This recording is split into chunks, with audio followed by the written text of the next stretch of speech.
है वो 2.1 से नीचे गिर रहा है, जिसको गिरना नहीं चाहिए। इसलिए आवश्यक है कि 2 के बजाय 3 बच्चे कम से कम लोग पैदा करें। तो पहली बात तो ये आरएसएस प्रमुख मोहन भागवत जी का ये बयान मुस्लिम समाज में कई बच्चे पैदा होने की जो चर्चा होती रही है उस पर मुहर लगा रहे हैं और समाज को इस बात का नसीहत दे रहे हैं कि अन्य समाज के लोग भी उसी तरीके से अपनी संख्या बढ़ाएं जिस तरीके से मुस्लिम समाज के लोग बढ़ा रहे हैं। तो कुल मिलाकर के उनके उपदेश से कोई बच्चा नहीं पैदा करता। जब परिवार शिक्षित हो जाता है, समझदार हो जाता है, तो स्वयं परिवार को सीमित करने का प्रयास करता है। और वैसे भी परिवार नियोजन कल्याण विभाग द्वारा कई वर्षों से एक स्लोगन दिया गया, हम दो हमारे दो। मोहन भागवत जी का यह बयान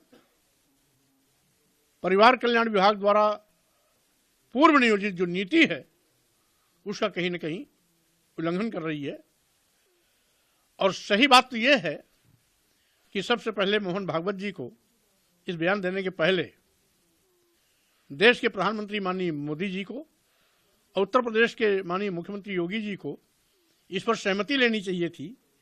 क्या ये दोनों नेता उनके इस बयान से सहमत हैं?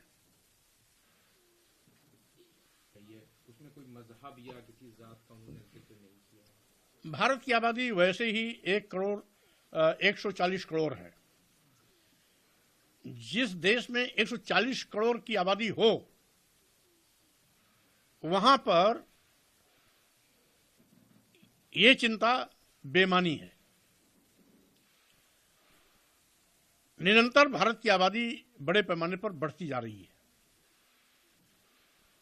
बढ़ती हुई आबादी को देखते हुए ही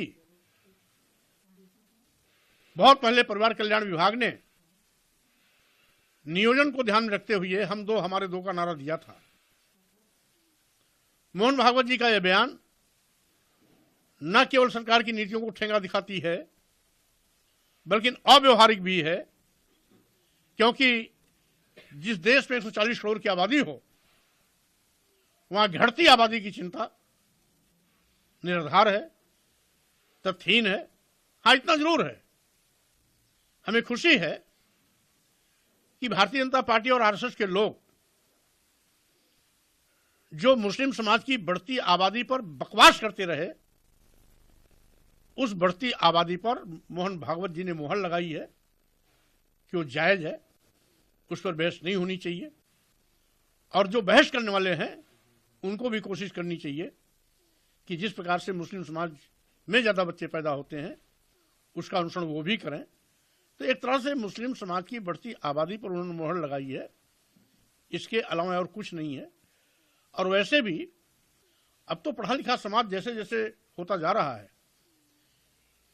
कोई भी समाज हो, हिंदू समाज हो, मुस्लिम समाज हो, सिख, जैन, बौद्ध, ईसाई, पारसी, कोई भी हो, वो नियोजित परिवार को नियोजित करने में लगे हुए हैं। और 1 या 2 बच्चे वो जानबूझ करके समझ के साथ पैदा कर रहे हैं, उसमें हम समझते हैं श्री मोहन भागवत जी के राय मशवरे का कोई